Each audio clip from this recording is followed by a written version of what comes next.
Hey everyone, welcome back to this week's edition of the Maconi Setup Shop A-Fix Tutorials. This week we're looking at the Daytona International Speedway, so strap in and let's get to it.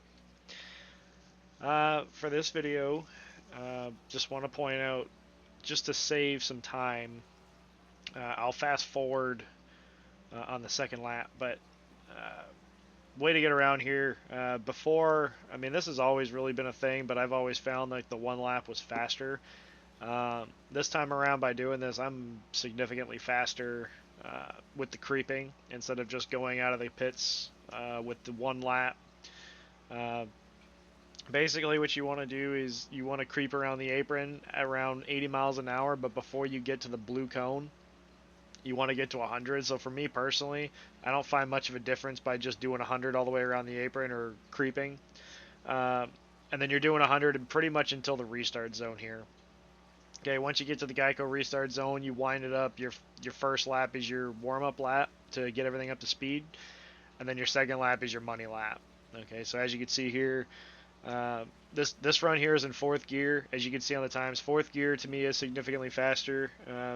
Throughout testing for the ERA stuff and FTF and even for the Coke guys, um, usually fifth gear is a little quicker. I guess it depends on the wind, but come to find out with the latest update, the gear ratios have been updated a little bit, and fourth gear just seems to be significantly better. Whether it's in the wind, downwind, you're turning a lot of RPM, about 8,600, as you'll see when we get into the in-car, because I'll replay this lap in the in-car for you guys. You're turning about 8,600. Fifth gear, you're turning roughly 78. So you're in fifth gear, you're just nowhere near that power band range. Um, Unfortunately, it's a little too low for what we used to do. Where before you used to get it around 8,000. Again, weather, a lot of different variables, right? Um, but fourth gear seems to be a lot faster and a lot more consistent. Like I said, whether it's into the wind, if you get a headwind and you're in fifth gear, it just kills you completely. Whereas if you're in fourth gear, you have enough RPMs to really keep it going. For the sake of this video, I'm just going to fast forward this so you get the idea of what I'm trying to demonstrate. I believe if you fall below 100 miles an hour, you do get a furled black flag. Um, so it's important to just keep it above 100. And then once you get to the Geico restart zone, I'm downshifting back into second gear. You can roll around in fourth. You could roll around in fifth. It's entirely up to you. But when you get to the Geico restart zone, back into second gear, and it's all about the warm-up lap. All right. So again, the big thing to take away is to stay away from the wall. If you get too close to the wall, you start to get the wall proximity effect. Okay. Um, that'll slow you down significantly. For this demonstration, I shifted around the Daytona logo on the back straightaway. Again, this is fifth gear here, and you can already see the difference in speed. I don't have enough RPM to keep going.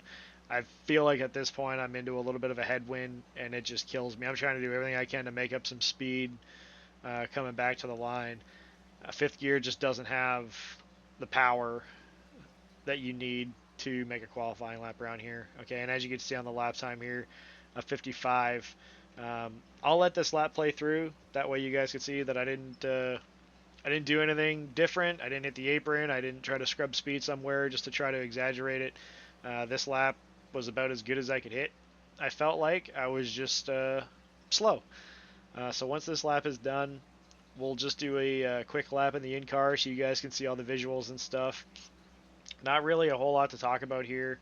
Um, Again, like I've said in so many of my previous Daytona Talladega videos here, all you're trying to do is just keep the wheel as smooth as humanly possible, right?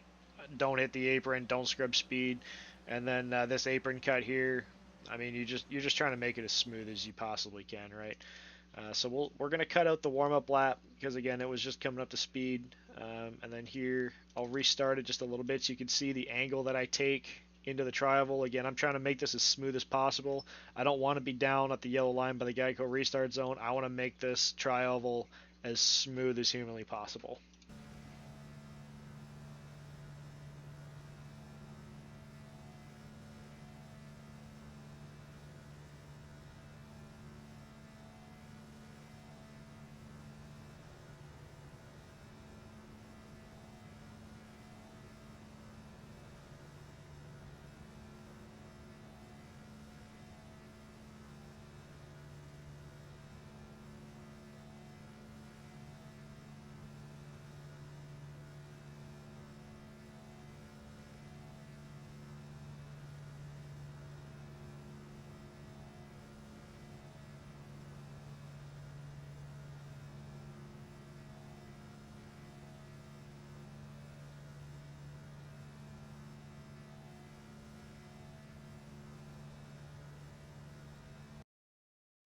Okay, guys, that'll pretty much do it for this week's video.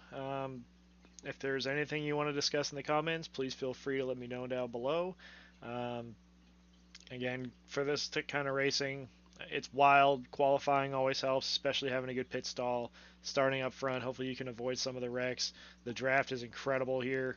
With the latest update, though, it seems like they've toned down the rate as to which you can suck up, but the runs are still very big. It just feels like it takes longer for the runs to produce, from what I've seen through some of the money races that have been going on and whatnot. But still very wild and very exciting racing. And if it's anything like the Coke Series, it's going to be a bloodbath. uh, Again, we'll see how all that plays out. But again, starting up front to me is always just so important here.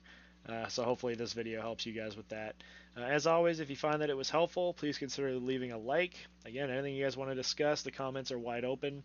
And then if you're not already a subscriber, make sure you hit that subscribe button and ring the notification bell so you guys can see these videos every Monday when they're posted to the Maconi YouTube page.